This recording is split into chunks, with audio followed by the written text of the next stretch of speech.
welcome. This is being recorded, and to that point, if you missed the previous living history presentation on the Mod 4, which covered a 1960 all-girl garage band, you can watch that by going to our website. There's a link available.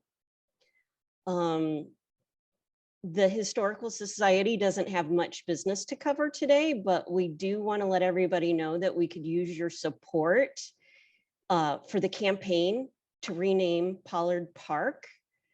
In order to do that, we need as many signatures as possible. So please go to the Historical Society's website, and there's a petition to sign that campaign there.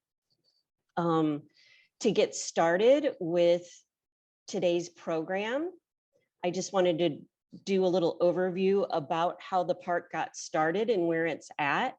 The West Ridge Nature Park is located along the northwest edge of Rose Hill Cemetery. Its entrance is at 5801 Northwestern. The Chicago Park District acquired the 21-acre site in 2011 directly from the cemetery.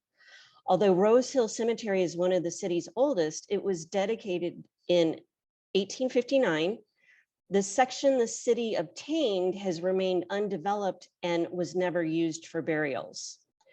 The corner area is heavily wooded, and the cemetery used it to dump excess dirt and debris. After acquiring the site in 2011, the city hired a design group to develop it into a natural space filled with native plants, boardwalks, and a fishing area. The plan was to combine ecological restoration goals with park enhancements for public enjoyment. In 2012, before the plans could commence, the Illinois State Archeological Survey tested the area to discover what, if any, significant prehistoric human activity took place at the location. The discoveries made over 2 separate excavations at the site are the subject of today's discussion. Here to talk about why the tests were necessary, how archaeologists prepare for an undertaking like this, and what resulted from the specific dig is Paula Bryant. Paula is a staff archaeologist at the Illinois State Archeological Survey and has worked there since 2016. She is currently in the process of completing a master's degree in archaeology at Illinois State University. And in 2020, she was awarded the Prairie Research Institute's Outstanding Collaboration Award for a 6+ year collaboration with the Forest Preserves of Cook County. So welcome, Paula. Thank you.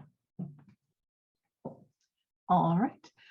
We can get started over here. I just have my title card, and I'm going to do have a land acknowledgement that we put at the beginning of our presentations, just to acknowledge the ancestral lands of the people of the area that we're doing the work in. So this is for a Chicagoland area that resides on the traditional homelands of the Three Fires Confederacy, which is the Ojibwe, Potawatomi, Odawa, Sauk, Iowas, Winnebagos or Ho-Chunk, Oto, Menominee, Kickapoo, Meskwaki, Miami, Missouri, Piankashaw, and Wea.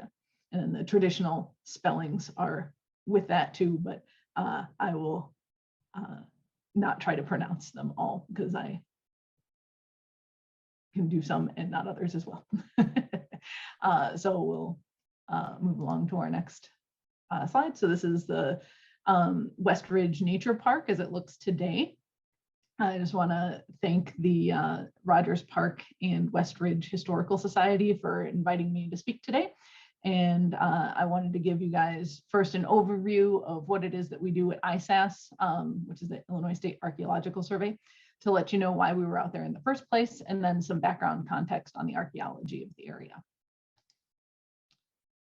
So the Illinois State Archeological Survey is one of 5 state scientific surveys that comprise the Prairie Research Institute, and the Prairie Research Institute, or PRI, is an interdisciplinary organization that's based out of the University of Illinois at Urbana-Champaign.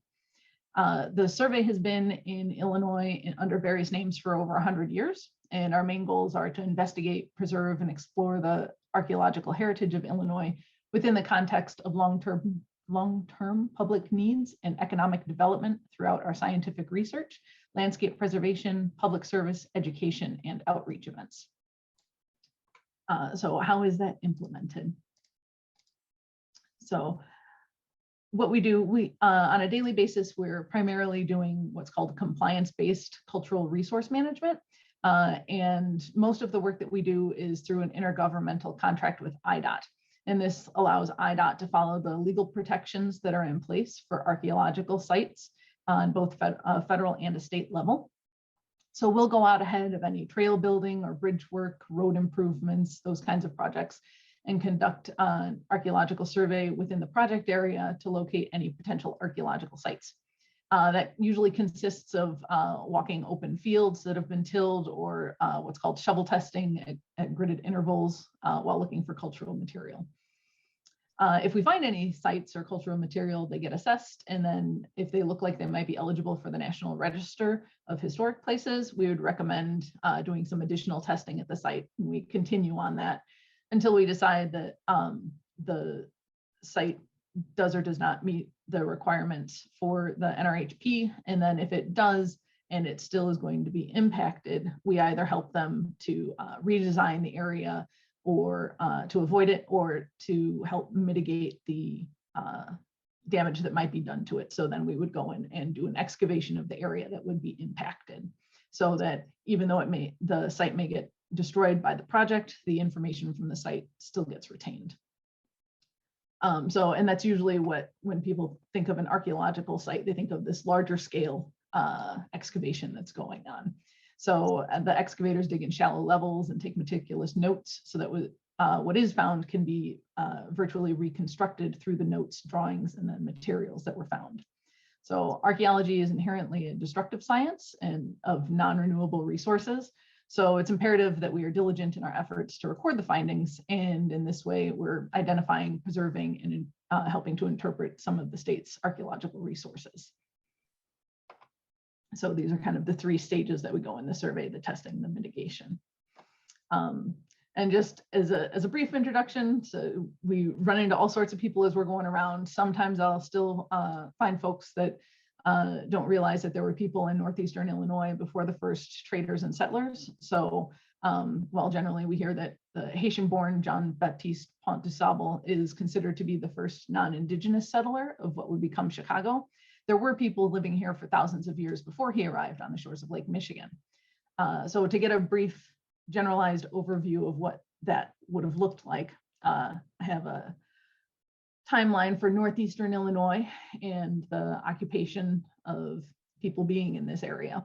And that started about 12,000 years ago, when we had hunter-gatherers coming into the area after the glaciers were receding in the area. And then we have an archaic period from about 8,000 BC to about 1050. And so that the landscape was kind of turning from this taiga spruce woodland area into a more of a what we would see today in the prairie area.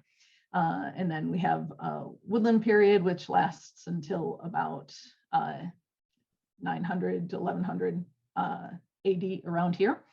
And then that goes into a couple of other categories until we get to in woodland, and then upper Mississippian. And then we have some contact era areas where we start to actually see the names of tribes that we would recognize on a daily basis.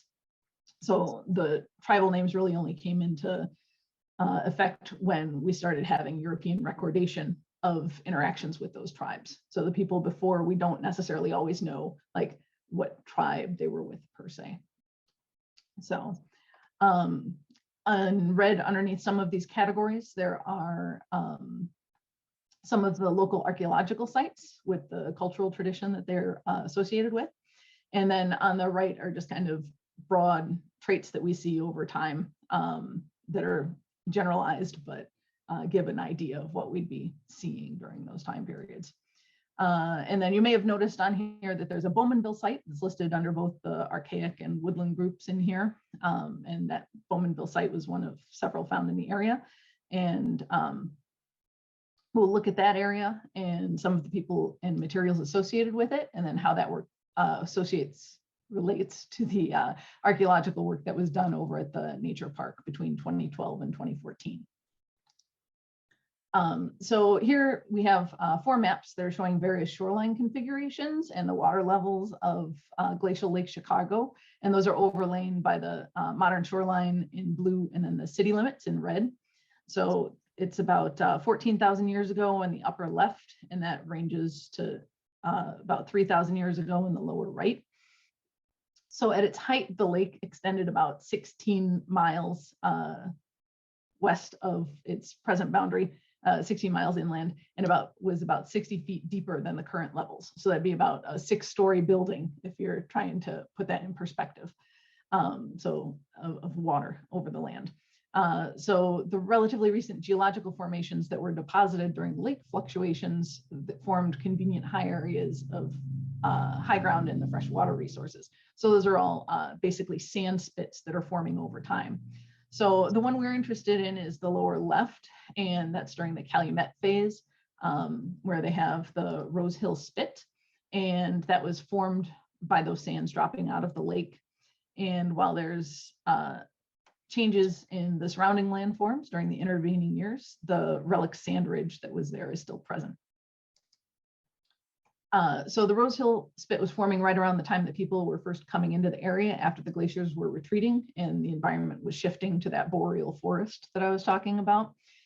This peninsula of dry land, it would have provided a great place to camp and travel along, as well as good positioning to see what was going on in the wetter lower areas surrounding it. So that's a place where game and other resources might be drawn to, or just live. While the vegetation would have changed over the several thousand years to the more familiar wet prairie, and then with more of an oak hickory wooded area, the strategic advantages of the high ground would have remained attractive to all the people that were traveling through there. And this can be seen in digitized images of the General Land Office or GLO maps that show pre-settlement vegetation. So these maps were drawn in about the 1830s when they were doing the public land survey.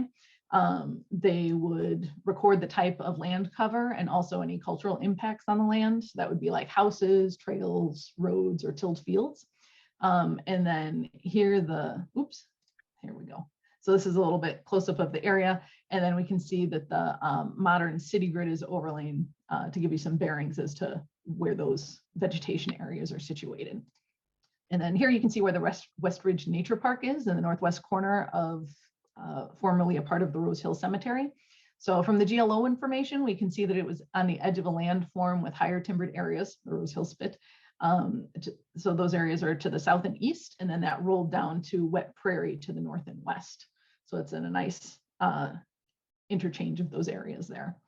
So you can get a good feel for the rise of the landform too if you're ever driving down Foster over by the North Branch. So just as you cross over, there's like a low but noticeable rise right as you go over. Especially if you're traveling on bicycle, you notice those elevation changes, even if they're slight on those. But there are several of those around the city, and you can keep an eye out on them as you're driving around, or sometimes keeping an eye on the road names. Like there's a Ridge Road over here. There's several of them around the city, and oftentimes those are associated with those old sand spits. And then this is just a look at the area around 1911. So this is when the North Shore Channel was being dug along the North Branch, or to connect up with the North Branch. So we have a couple images of that along there. And then that dam just got taken out a couple of years ago. But that's one of the earlier pictures of it in there.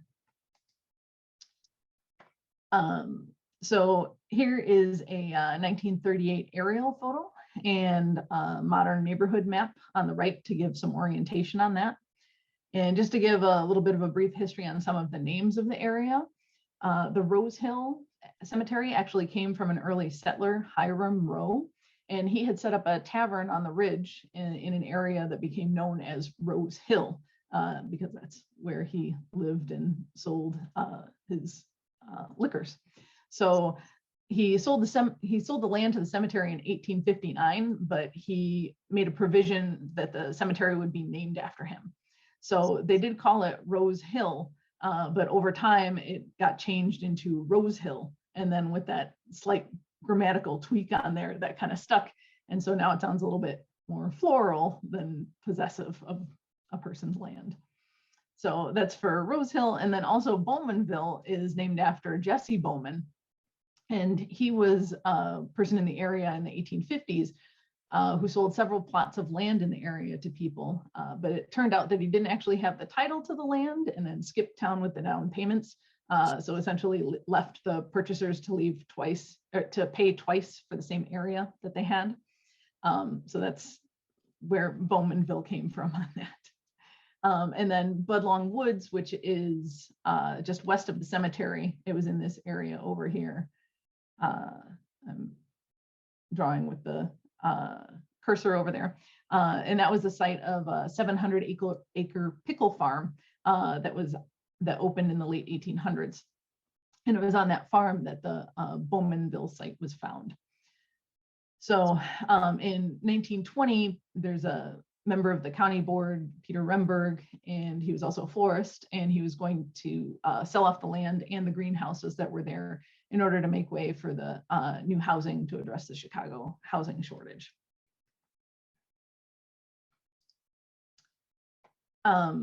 So Lyman A. Budlong was a gardener from Rhode Island who had this farm on Foster Avenue, and he founded it in the late 1850s. It was at one point in time deemed the largest pickle farm in the world that was in Chicago. They had 12,000 bushels of onions and cucumbers picked and sacked each day by about 1,000 people. And they had a pickle train that would drive the workers out from Clybourne to the farm, where they would be growing these in the sandy soil that was out there. So they were, the factory was at Lincoln and Berwyn, and they later put in greenhouses for flowers of that area. It later became known as Budlong Woods. So.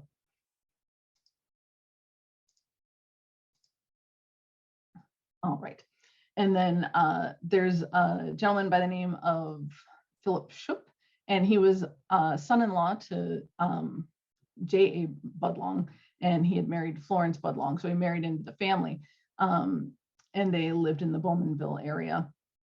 And he was a manager of the sales department for the Budlong's florist.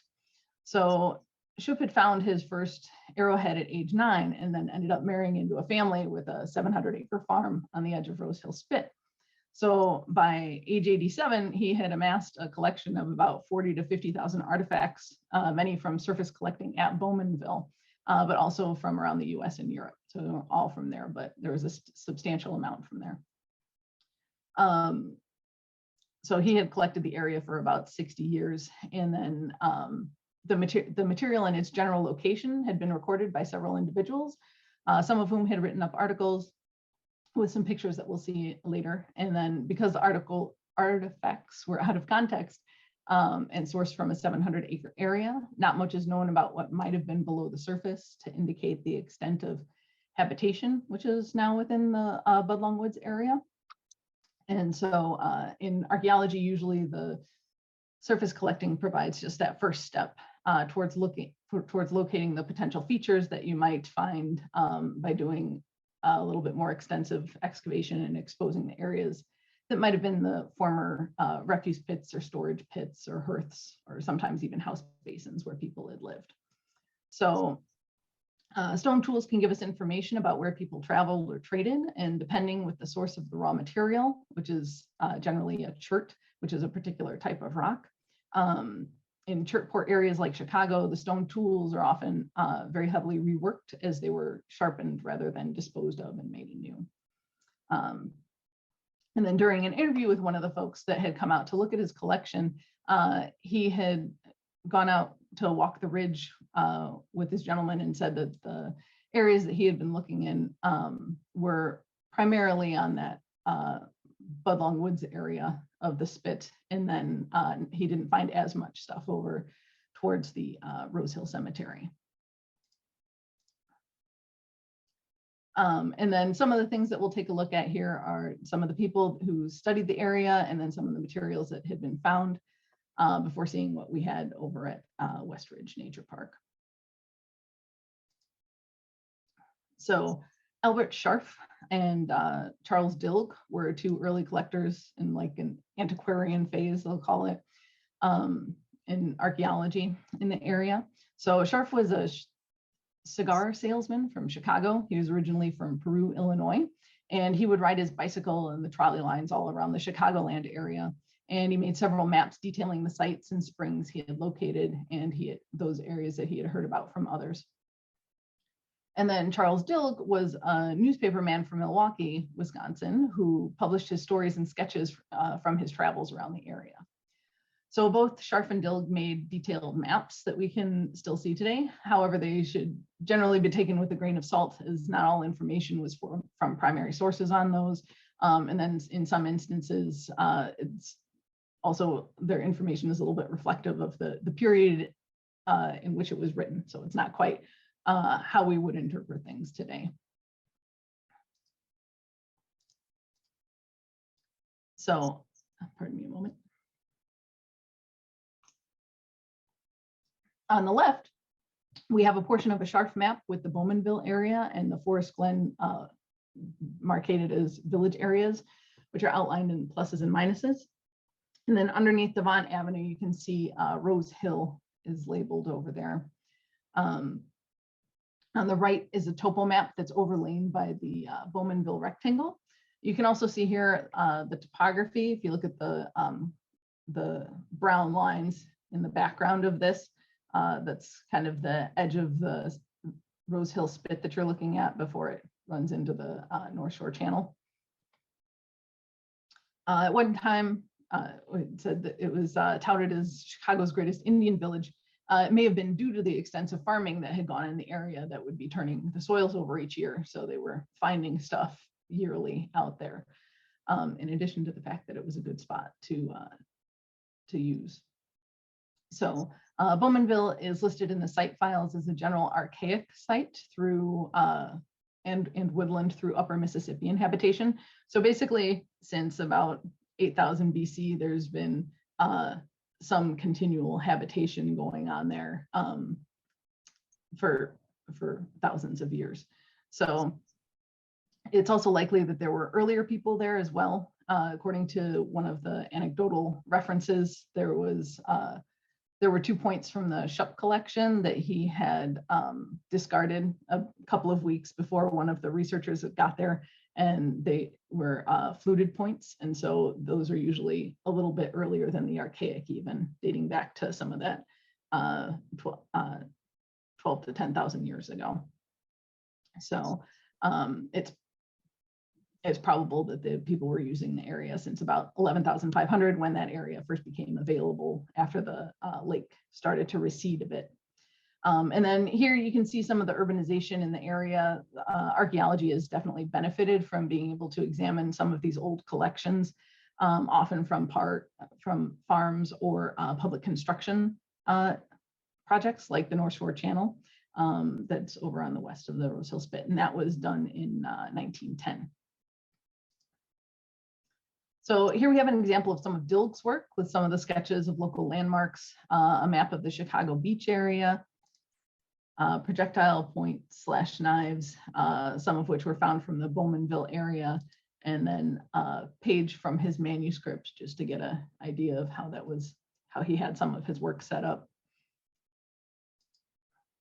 And then this is a 1905 versus a 2013 image of the view over at Berwyn and Western, just to give you an idea of the area that Scharf and Dilg and Schupp would have been operating in and traveling around in. This would have been about a year after Dilg had passed away in 1904. But you can see that it's a little bit more open in that area. So.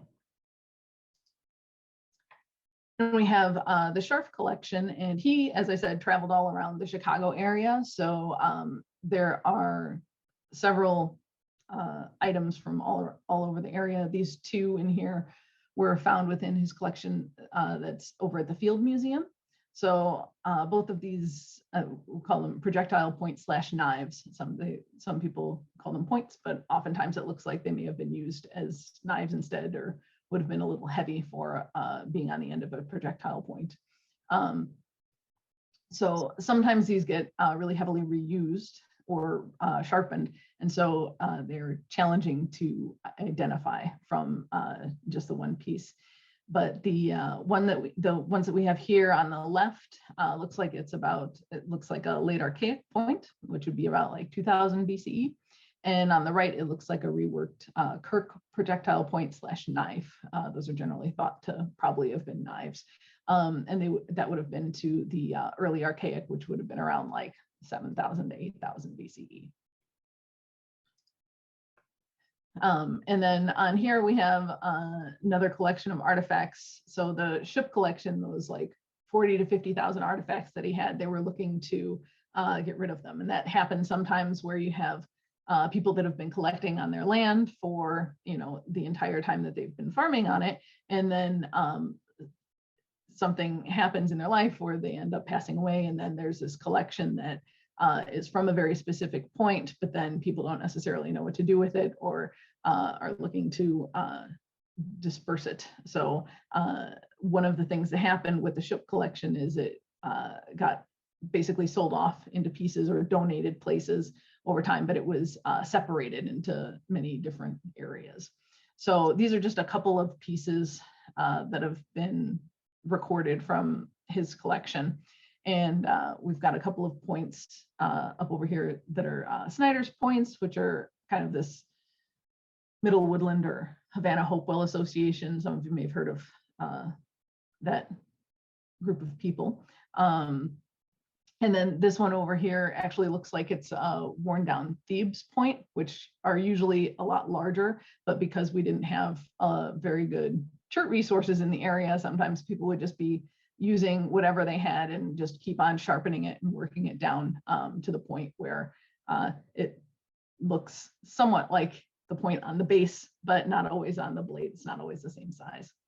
And then we also have another point over here. This is a nice one that's specific to the Fox River Valley area. That's called a Fox Valley point. And those are usually just found in the river valley or general area around there. So we can have a decent idea just by the style of point as to where that might have been, the general area where it might have been found. And then the axe head over on the lower left is a full grooved axe. So it has a groove that goes all the way around it. And then that was the first one that Mr. Schupp had found, which was in 1887. So that would have been kind of a Middle Archaic period. So about 3,000 to 5,000 BCE. And then we have some of the other researchers that had done up a couple of articles on the work that they had, on the materials that they had seen, were Gloria Fenner. And she did drawings and photos and had some lists of the materials that she had found. She had concluded that the site was probably not heavily settled due to the low marshy area that was nearby, but that it had probably been host to many groups of people over time since at least the Archaic period from the materials that they were seeing when they viewed the collection. So we saw a full grooved axe on the previous slide, and then this one has these axes up over here that are actually fluted. So they have grooves that have been ground into them. They're ground stone tools. And so those aren't usually found around this area, but there are reports of some of them from places up in Wisconsin. So those may be from some people that had some connection with people up a little bit further north. And then these banner stones up in the corner here. So we have these two over here, would have been used as basically counterweights on spear throwers. So those would have been used to help give a little bit more heft to the spear when people were hunting. And then we had some ceramics that were found out of there too. So We don't always find ceramics in this area. The soil is somewhat acidic, and so that doesn't do well for the preservation for a lot of these materials. So that's why we see a lot more stone than we do ceramic pots or fragments of ceramic pots, as the case may be, coming out of the area. So that's just a small selection of some of the material that Fenner had found and reported on. So all that we've been seeing so far has been from this one site, the Bowmanville site. It has a site number of 11CK38, and that's just a trinomial for the state. So that we can record the sites as Smithsonian's trinomial, but we use it across the states. So it was Illinois is the 11th state alphabetically, CK is Cook County, and then the 38 was the 38th site that was found in Cook County. So just to give you an idea, because the next thing we're looking at is the site that is 11CK37. And so it was the one that was recorded just before Bowmanville. It's also located on the Rose Hill Spit that's out there. It was recorded as an archaic and middle woodland site in the Illinois Archaeological Site Database. So that tracks with something that would have been contemporaneous with Bowmanville, a little bit further away on the Spit.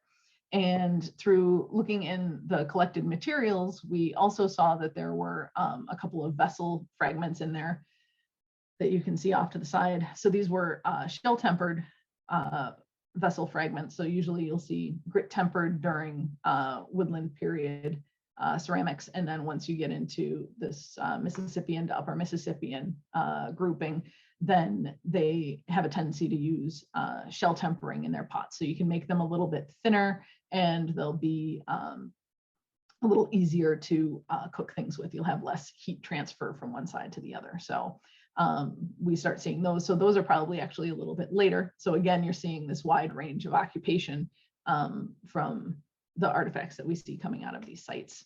So that Fisher phase would have been about 1100 to 1400 AD. And then in the lower right, this is, we have a quartz impressed ceramic, and then this is actually grit tempered. So that's an example of the slightly earlier one, slightly earlier vessel fragment that we would have seen. So yeah, so in 2012, when we went out to go investigate the West Ridge Nature Park, the site 11CK37 and 11CK38 were the ones that were closest to the area that we had some information on, so that we had an idea of what we were perhaps looking for when we were going out there. So the work that was done at West Ridge was in advance of the creation of the nature park, and it was funded, as Sarah was saying, by the Chicago Park District. So the park was dedicated in 2015, and it was previously used by the Rose Hill Cemetery as a dumping place to store the excess dirt and debris.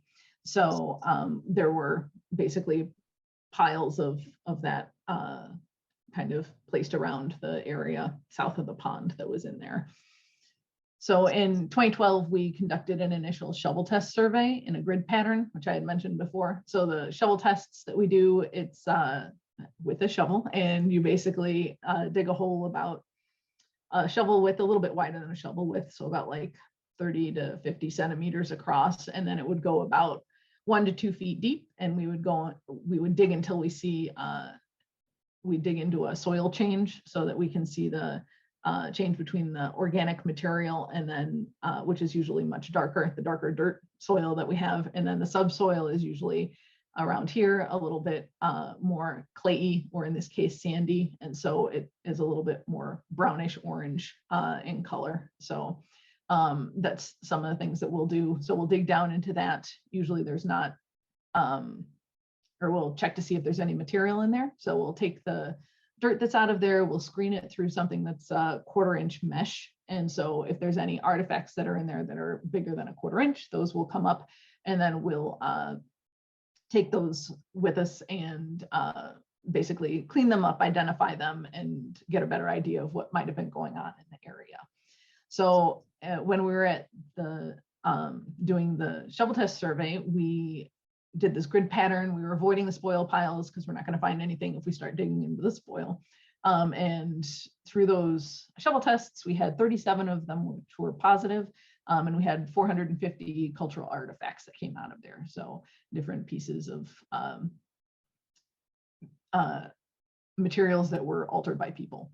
So, and then we also came across one potential feature that was in there, the soils, those dark soils that that I was talking about, were going down a lot further than we had seen in the other tests that we had done. And it turned out that we went back there and looked at it a little bit closer, and we had actually been in an area that was a feature that had been made and then filled in and then covered over. So that was something that we came across, which is somewhat rare to do while shovel testing, because you're basically going at about every 50 feet or so and doing a shovel test in this grid pattern. So that was a rare thing to come across that we were excited about when we saw. So in early 2013, we did a little bit of extra work to determine if further efforts were needed to check out this area. So what we had done was we dug 3 1 meter by 50 centimeter squares. So it'd be about like 3 feet by about like a foot and a half.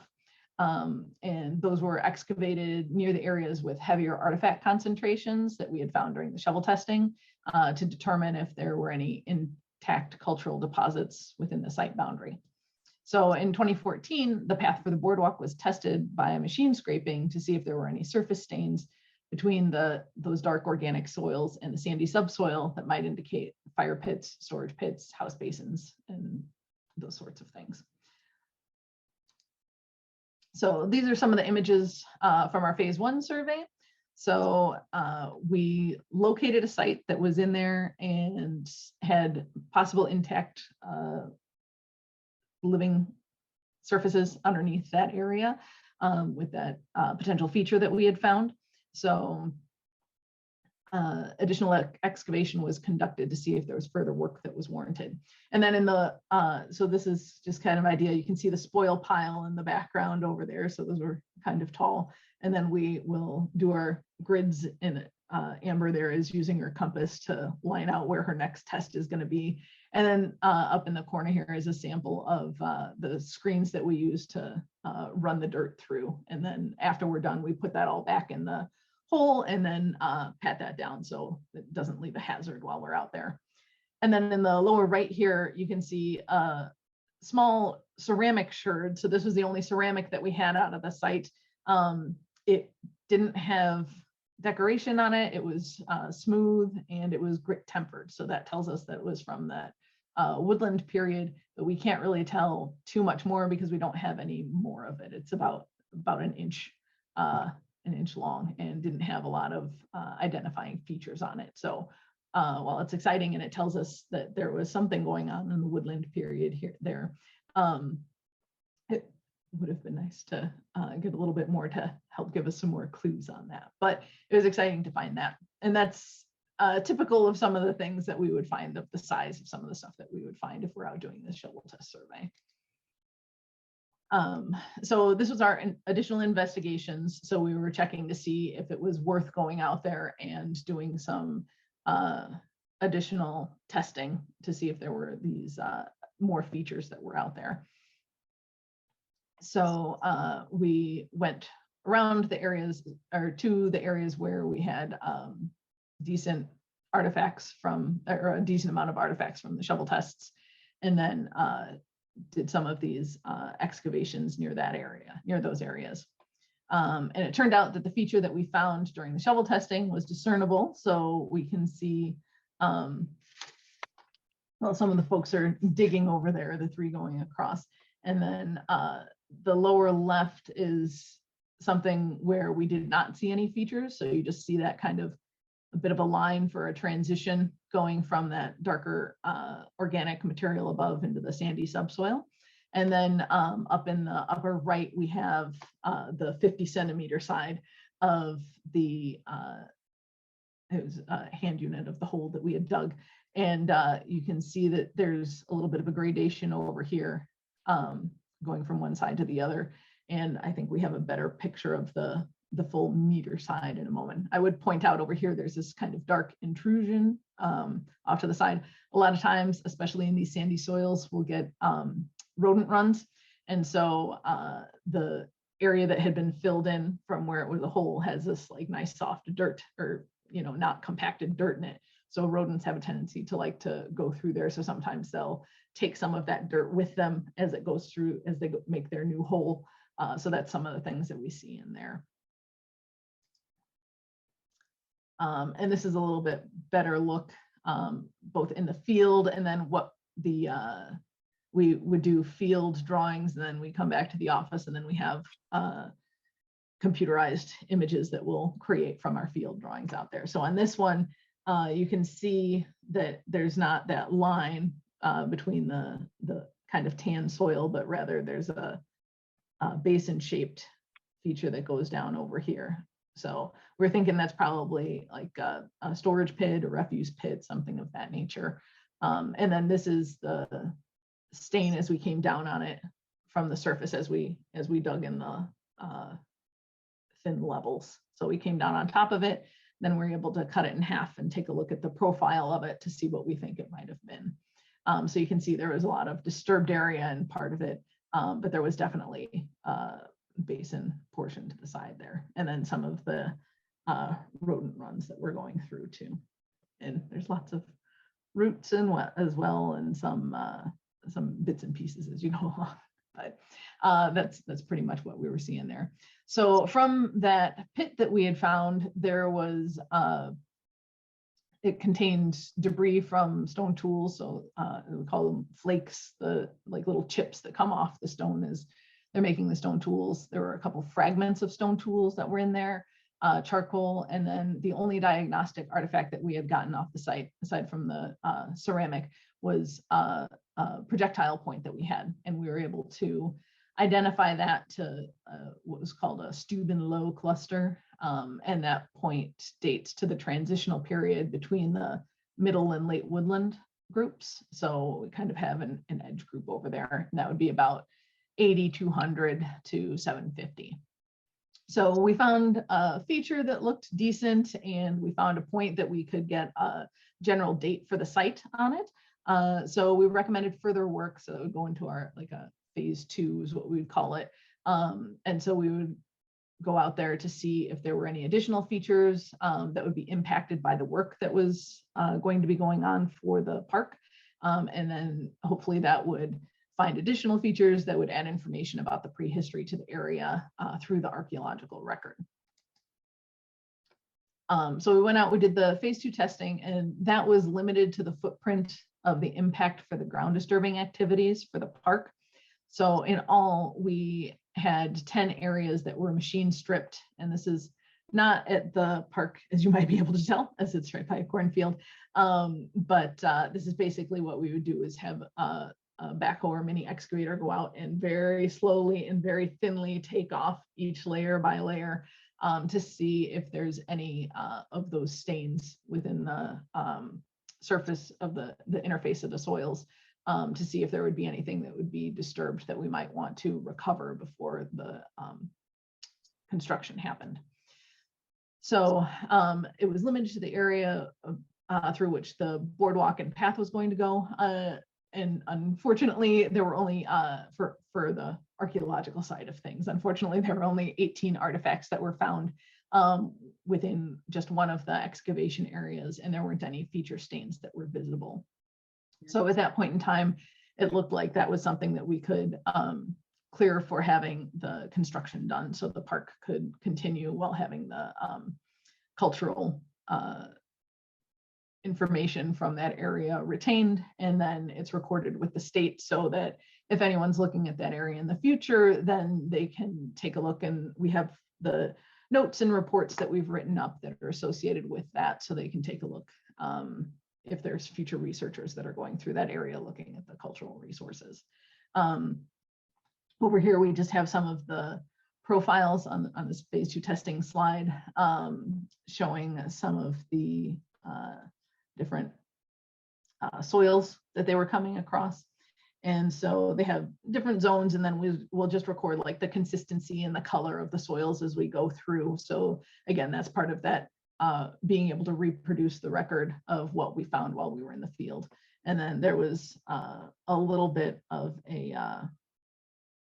artifact concentration in this general area, but there wasn't anything that suggested that there was an actual feature that was in there. Sometimes they're difficult to see in sand, but it was just a couple of artifacts in there, so it wasn't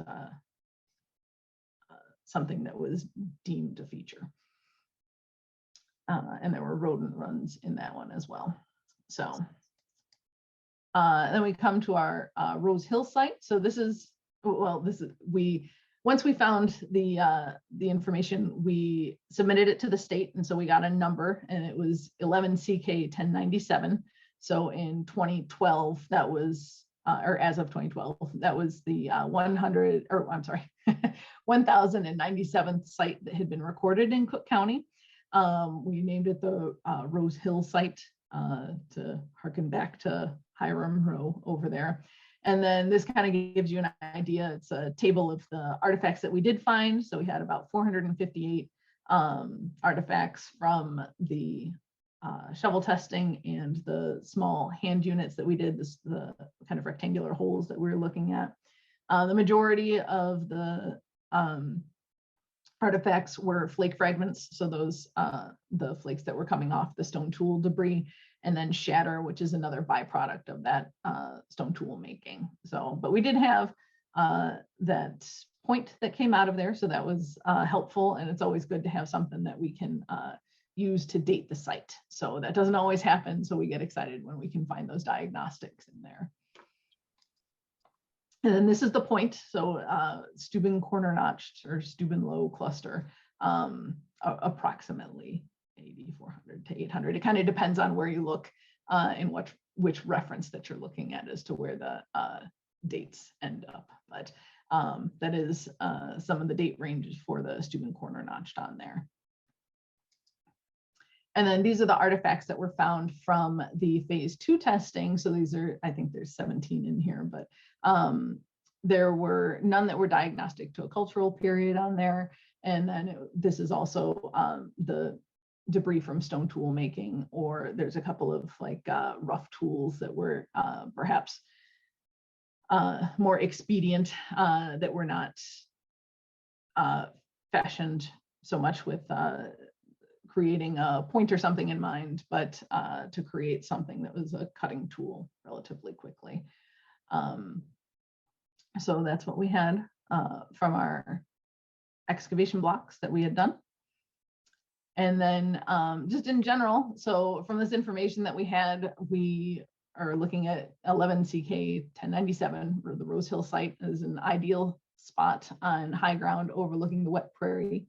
It was probably a camp that was a campsite that was associated with repeated occupation, and likely at one time associated with the larger Bowmanville site, and also that 11 CK 37 is a possibility, that were both located along that spit. So it could have been like an activity area associated with those other camps, but it seems like it was seasonally occupied. We didn't find evidence of larger scale, long-term occupation in that site. So there's that. And even with the sometimes man-made, under the man-made soils that are out there, they have all these spoil piles and urban development projects. It's this little corner over here that we can find some of the rich history of the area and evidence of the people who've lived here hundreds to thousands of years ago. It's still present and giving some insight into the lives of those who have gone here before us. So something to take a look at for there. So in general, just taking a look at the Rose Hill area. So a summary of that is that it was a sand spit that was created by Glacial Lake Chicago. That was a prime thoroughfare for people to use for their resource extraction and repeated short-term occupation above this wet prairie. Previous collections of artifacts have helped to build a picture of who might have been using the land over the past 8,000 or more years. And this was aided by the cultivation and game preserve there's also game preserve over by the Budlong Farm area that led to a slow site destruction, but in that slow destruction of the area, it also led to raise awareness of what was once located there. So it's a little bit of a double-edged sword on that. You start learning about something and caring about it, but it's because it's being slowly eroded away there. And the West Ridge Nature Park contains a site that would have been contemporaneous with the other occupations on the landform. And some of that information was preserved during our 2012 to 2014 excavations in advance of the park that was being built by the Chicago Park District. So that's about what I have. I hope you guys are able to, enjoy your time out at the West Ridge Nature Park with a little bit more perspective when you get out there. Think about some of the folks that would have been using that landscape and enjoy it while you're out there today. So I have a thank you slide for some of the folks that have contributed to some of this, some of the information from here. So I just wanted to give them some acknowledgement on that. And then also I have a list over here of some potential places if you would like to learn more about some of these topics that we can direct you to as well. So I found some of those interesting things. And then, yeah, if we would like to talk about any of those, or if you guys have questions or comments on some of this stuff, I can field some of those now. And then in a minute, I'll put up my contact info too, and you guys can contact me via my, let's see, what have I got on there? I've got my email on there, and then the office number too. So if there's anything else, there's that. So, okay, I'm done now. Okay. So Paula, thank you very much. And before we get into questions, because there actually are quite a few, okay. I just want to say, hey, sorry, you are getting your master's degree at Loyola, and I don't know how I missed that, but that's Rogers Park. Oh, yeah. Well, I actually did undergrad at Loyola, and I'm doing my graduate degree down at Illinois State. But yeah, I did live in Rogers Park for a while, and I actually lived over on Ainsley, which is like right by this area too. So I've passed by there a lot, and I know that area pretty well. So I was excited to be able to give the talk on it, and sharing that with some of the folks from around there. So that was neat. Okay, so first question is there a geophysics team? Yes, we do have a geophysics team at the university, and that is based out of the Champaign office, but they do go all over the state. So that's something that we've been doing more and more of as we've been going around. That's something that's nice because you can do a general survey. If it's kind of flat land and open, it is a little bit difficult in wooded areas. But if you have that flat land, you can go and see and look to see if there's anything in the area before someone goes out digging, or just to like identify areas that you might want to preserve. So it's something that is not as intrusive as actually going out and digging. And it can also help when you do go out digging if you're going to try and strategize where you're going to start looking. Somebody is asking, and this is a good time with your resources slide, are these maps available online? For the most part, the Scharf maps are available online. Everything that I used in here, because it was going to be posted, is like publicly available in some way, shape, or form. So the Scharf maps and manuscript, and then the Dilg information is over at the Chicago History Museum. And that's where I got a bunch of them from. And then there's also portions of it online in different places. So I don't have links up to that per se. And then I don't know that there's one that has both the manuscript and the maps on there. There's usually like one or two large maps of the Chicagoland area. And then Scharf ended up doing a bunch of detail maps too, that are nice for the area. Dilg did maps as well, but sometimes those are a little bit less well defined. So I think being a newspaper man, he was always kind of seemed to be interested in the story that he could tell or weave around the information that he had.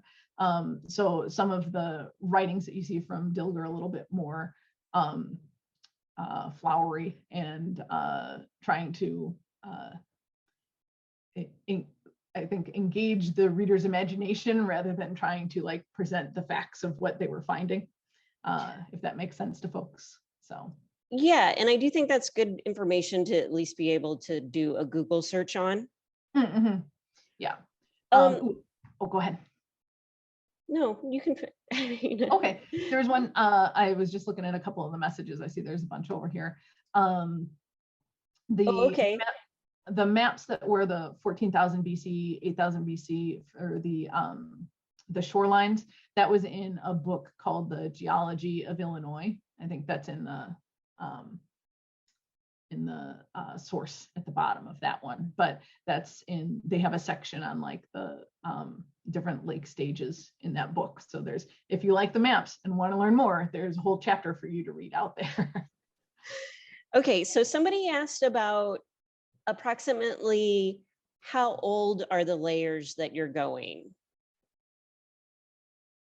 Or what's the oldest?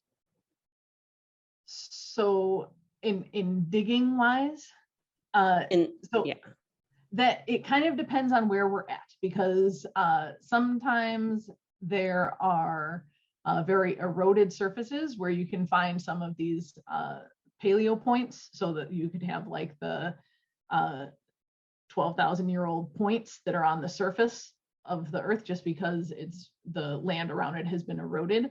Other times those are under like layers and layers of sediment. There's a site called the Coster site that some people may be familiar with, that's more towards central Illinois, and that has it's like 20 or 30 feet of different levels, because it just kept filling over, and then there would be a new occupation, and then filling over, and there was a new occupation, and there wasn't very disturbed over time. They didn't have like flooding that washed out the area or anything. And so that one, you're looking at, 20 or 30 feet down, and you're still haven't even gotten to the bottom of where people might have been. So that's it. It really depends on where we're at. The place that we're at over here had sandy soils. Usually those are leach a little bit more because there's not as much clay in it. The sand is a little bit more loose, so organic material will kind of settle through that. So we were probably about I think like 60 centimeters or so deep in some of those, if my memory serves on that. So it really does depend on where you're at. Okay. Somebody wants to know where the artifacts are now, and I actually wrote down where in the presentation she asked that, and it was on the Relics Recall Prehistoric Life in Chicago. Okay. Let me scroll back over there. Change the damn screen. Oh, what, you wanted me to change the screen to this? Yes. Okay, all right. I heard a small voice. I did too. All right. Okay. I thought it was a TikTok video in my head though. Okay, I'm not sure on that one. But what I can tell you is the artifacts anything that we collect from public land all goes through our office, so we will process it, and then it is to go to the Illinois State Museum, which is located down in Springfield. They have a repository down there that they will house the materials at. So if it's for this project, it was on public land, so all artifacts that are on public land, like you need permits to get onto the land, you need a permit from the state, so you need a permit from the landowner, you need a permit from the state to be able to conduct the work. And then when that work is finished, a report needs to be written and submitted to the state, and then the artifacts will be, after they're processed, they will be taken to the Illinois State Museum. So that's where they're supposed to live. In some of these collections, like the Scharf collection or the Schupp collection, the Field Museum has some of those. As I say, sometimes they get donated, but only in part. So that is a little bit of a challenge. And then if you're researching somebody's collection or one particular area, you kind of have to try and feel your way around and see what connections you might have at one place to try and see if there's other materials from another spot that you just don't know about yet. So. So there's another question about the maps. 11 CK38, are the triangles supposed to be teepees? Oh, yes. So on that guy, let's see, I think that's number 17. So we can look at that. There you are. Yeah, so he had some, there's a key that's off to the side, and he was using those larger teepees as like an indicator of a village site. So that would have been a larger occupation that he would have come across or would have heard about. So sometimes he would just be talking to people and they would, you know, say there was something that they had found out in the field. So he would write that down and make note of that as well. So he would add those to his map. Traditionally, we don't have teepees in this area. Those are more of like a plains housing situation. So we would have something that's more of like a wigwam style. So it'd be kind of more curved and then curved branches and then covered in like a bark kind of deal. So they have a couple of good examples. Over at the Field Museum, they have like a Potawatomi Lodge. That's a good example of what things would be. So not teepees. And then the little triangles on there are just supposed to be kind of chipping stations or like smaller areas where he had found stuff. So he was just trying to differentiate on there what he was finding.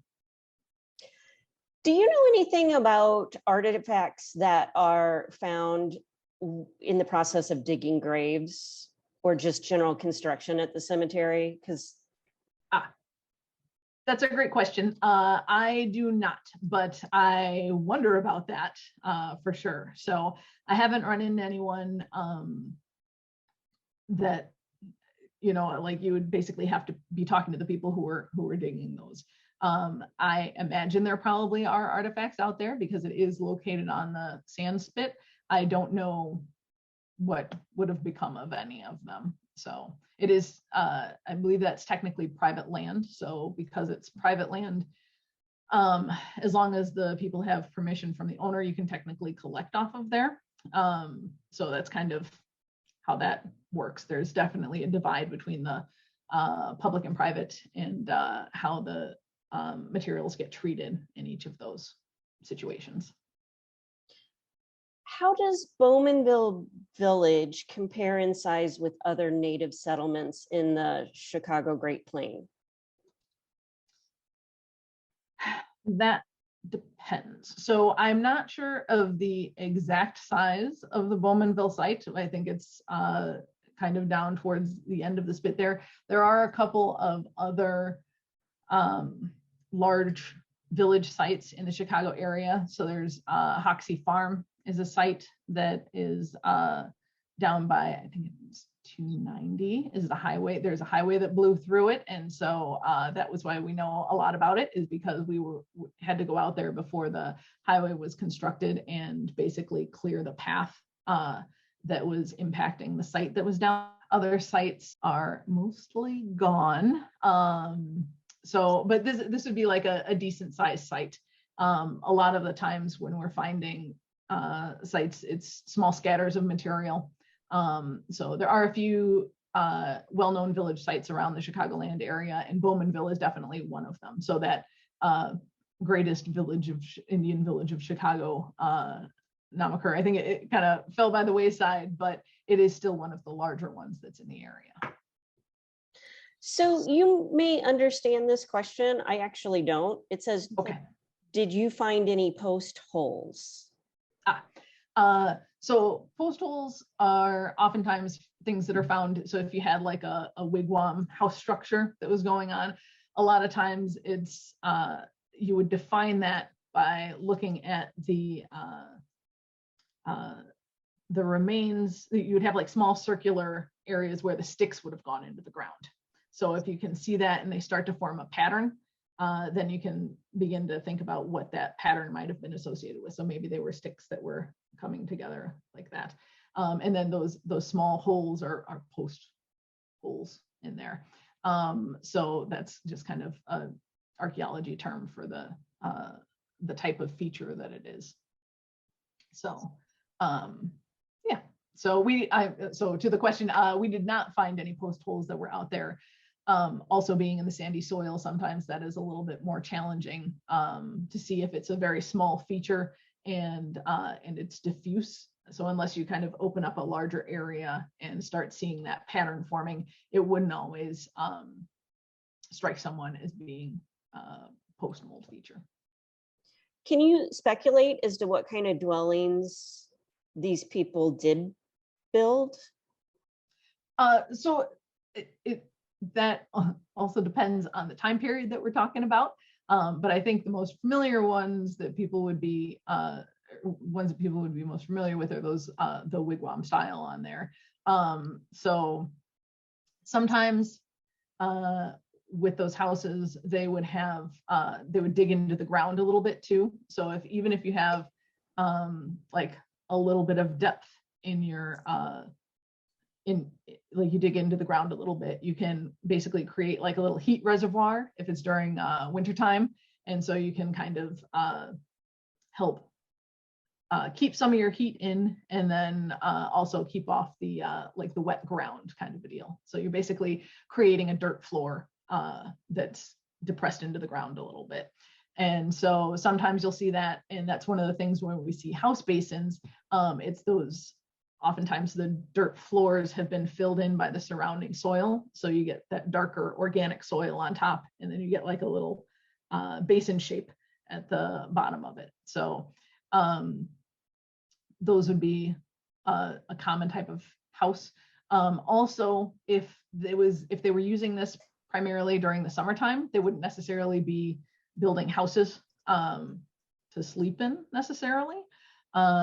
So if it's a seasonal encampment and it's a summertime, then if you had like a house or structure around you, that would just be, making you warmer during the evening, which you don't necessarily want to be. So we wouldn't necessarily expect them out here.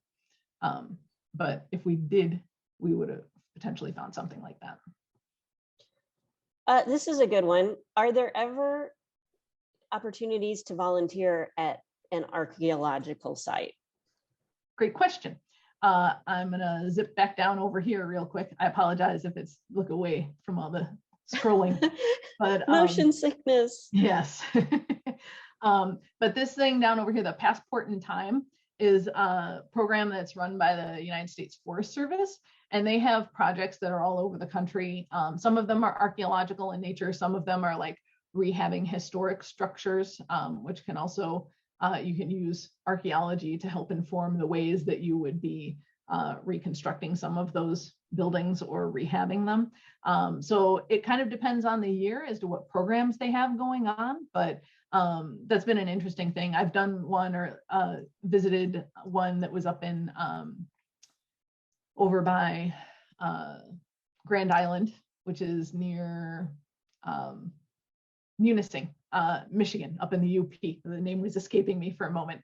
But they had logging camps that were out there that they were looking at, logging camps and CCC camps that were out in the woods out there. And so there was a group that was doing a project from I think it was Michigan Tech that were out there, and they were doing a dig. And so they had, 10, 20 people come in with this Passport in Time program, and they add the labor that is needed to help get some of these projects done quickly. And then by doing that, they also are able to get some of the expertise of the professors and students that are working on that project. Like some of them are using it for research for their theses and dissertations, that sort of thing. And some of them are just going out to get field school under their belts, that kind of thing. And some are just out to volunteer. So those are kind of cool. And as I say, they're all over the country. So if you want to go visit and like do something for a week instead of, sitting on a beach or something like that, that's a good resource to look at. That's cool. I love volunteering. So that was a great question. This is interesting. Do you think there could be finds in the Rose Hill Cemetery water feature or the pond?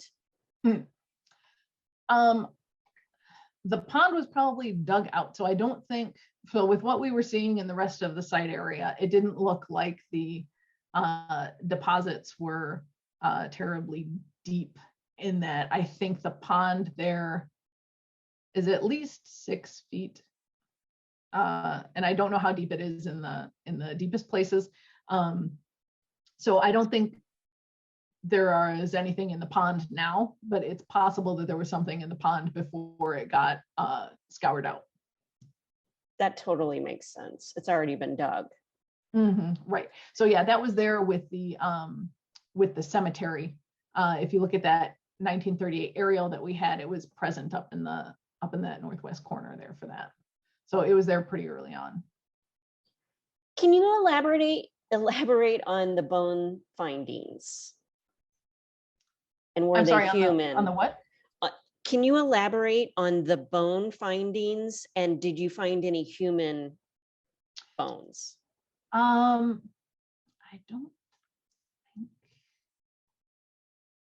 don't think I mentioned any bone findings in here. If the question or the question asker could be a little bit more specific, I can.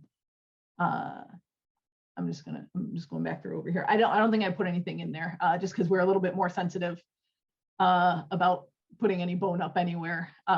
So that's not usually something I put in, but if they want to clarify the question, go ahead. But then the follow-up is, did you find any? So that might. Oh, okay.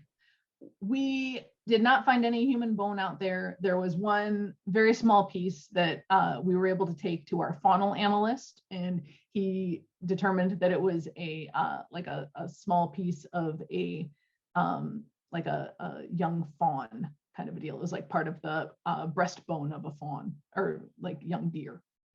So that was the only thing that we found out there, and we had it analyzed. It was not human, and it remained on the site. So. Okay, and right, the person did chime in and said, you didn't say that. They were just wondering if it had happened, and that does make sense. Okay, yeah. I get it. So yeah, we were wondering when we were out there, because when we were digging it, it was still the cemetery. Like it didn't really have a barrier to the cemetery that was out there. So we're like, okay, let's just make absolutely sure anything that's remotely possibly bone that we would just take very close care of. So that was definitely on our minds when we were out there. And did you ask this one or answer this one already because you saw it? Somebody asked specifically about the 1938 aerial photo. I guess that's not the map. Where did you find that? The aerial photo of the city?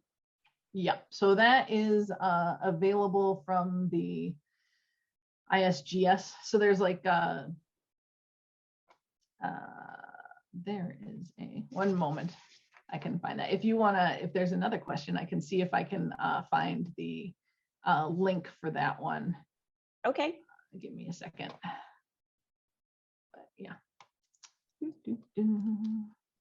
Was Bowman related to the owner of Bowman Dairy, the main dairy company during my childhood in the 50s and the 60s?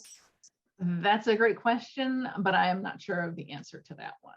So I'm not sure what happened to Bowman. Most of the like anecdotes that I saw about it was he sold off the land and then skipped town. So I don't know if there were any relatives nearby that reflected upon or not.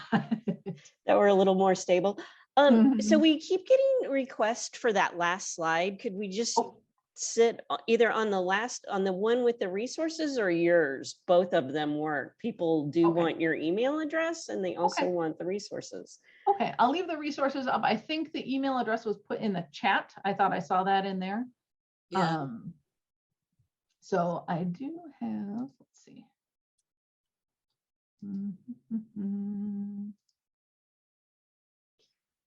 And okay. Oh, sorry. Go ahead. Somebody asked about the age of the pond, and I feel like you just said that it was. So like at least 1859, but I'm not sure how far back beyond that.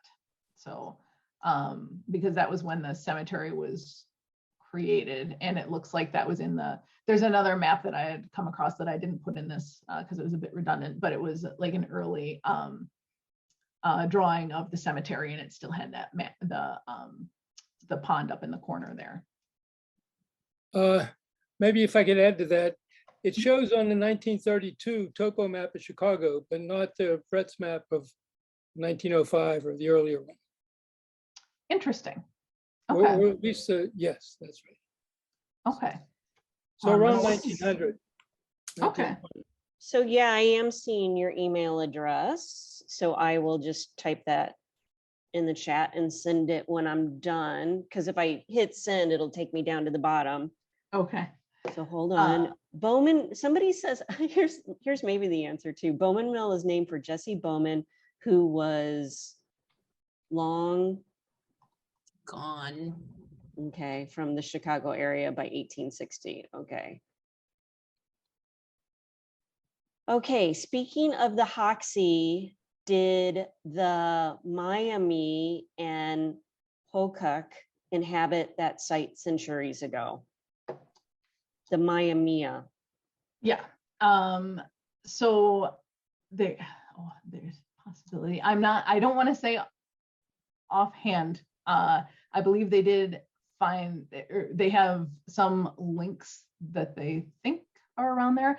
I know most recently they were looking at a Ho-Chunk site that was the Palos site. And so they have made a connection from some of the archaeological sites to the tribal groups that as we know them today. So that is actually a recent publication. If people are interested in that I can direct you to.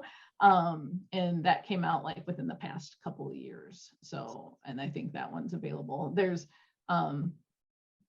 ISAS has some of the publications available. So if you check out that isas.illinois.edu, I think there's a publications tab that you can look through some of those on. And then that Palos site is the one that I think has the most recent connections like that if the person is interested in checking out. So somebody says, any effort to reach out to Native nations to repatriate these artifacts? Yes, absolutely. So before that, I'll address that in just a moment. I'm going to put up a link to the Illinois historic aerial photography. Okay, and that one you can zoom in on the county that you want, and then this is a viewer that you can check out the area that you're interested in. So that's that link down at the bottom there. So with regards to contacting Native groups, there's a couple different things that go on with that. So there's a couple of legally prescribed things that are done, and there's a couple of kind of good faith efforts that are pursued as well. So recently, well, let me start this way. So there's a state historic preservation office that we have in Illinois. Technically, Illinois has no federally recognized tribes that are located within the state. A lot of them are located in like Wisconsin or Oklahoma, that kind of area. So basically just outside of the state.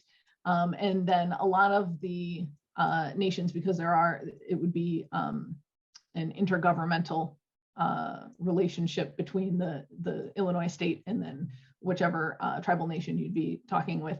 They have TIPO, so it's SHPO for the state, and then TIPO is the Tribal Historic Preservation Office. So if there's anything that comes up that we might be able to have a potential link to, we can contact those people, or moreover, we can go through the state. There's pathways of communication on all that, but there are methods for contacting the tribes to try and see what connections might be there, and then what would be a proper and respectful way to do things, and also work so that what would work best to get this project done and be most respectful to the people that are being involved in it. So that's something that's going on. I know ISAS itself has been making a couple of efforts recently to engage with some of these groups just to form a stronger bond and form a stronger relationship between people. So it's not only in times of conflict or potential problems or issues that come up that people have interactions with each other, but to be able to basically build a relationship so that you can have that level of familiarity with each other so that you can try and approach things proactively rather than reactively. So there's definitely a lot of stuff going on with that. Some of it you can look at the Illinois website. There's also on this more information page, the ISAS has been doing this speaker series for indigenous knowledge in archaeology. And so those are pretty good. I've enjoyed watching some of them, and then they have a YouTube page, and you can check those out online as well. So they have, I think there's 4 that are up right now.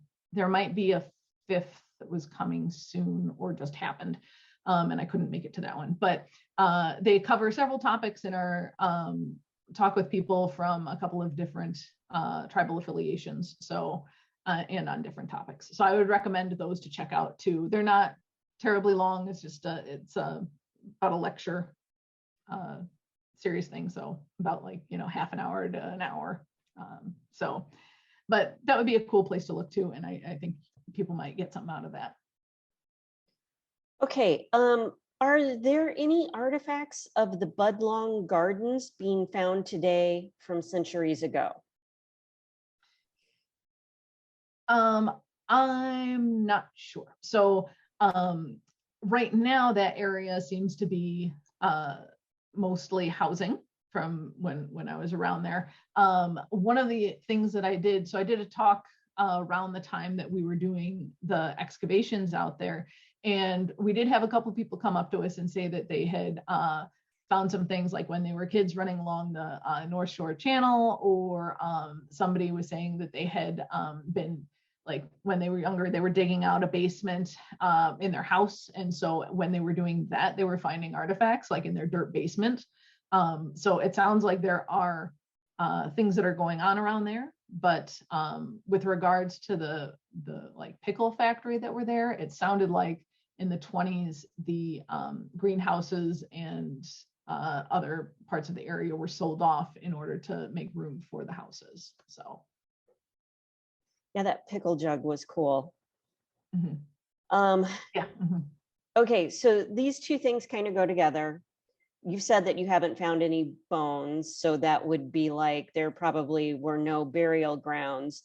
But somebody did notice that on the table that there was a count of bones.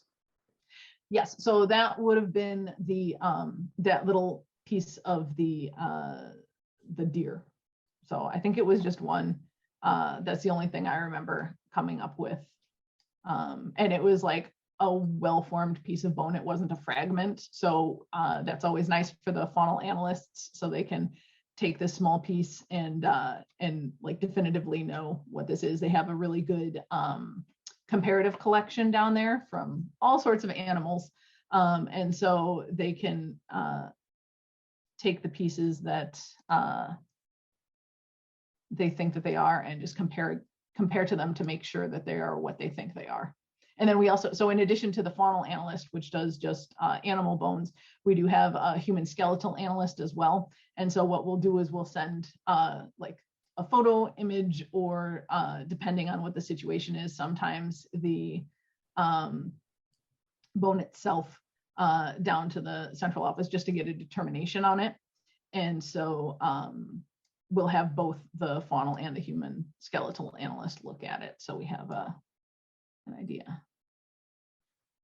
So somebody wants to return to the Hoxie question. I want to find out if the Peoria were connected to the Maya, since they were closely connected. Okay. I'm not sure that I can answer that question at the moment. I am familiar with the person, so I can look into that and get back to you on that. But I'll check a couple of sources for you first. So okay, I'll make a note of that. So, and as promised, your email address is right at the last, so everybody should be able to see this. Okay. It's the last comment. I just think, I mean, everybody was so interested, and this group had so many interesting questions. So just want to thank everybody for coming out, and especially thank you, Paula. Okay, well, thank you. I do appreciate everyone coming out too. So I'm glad to see y'all could make it.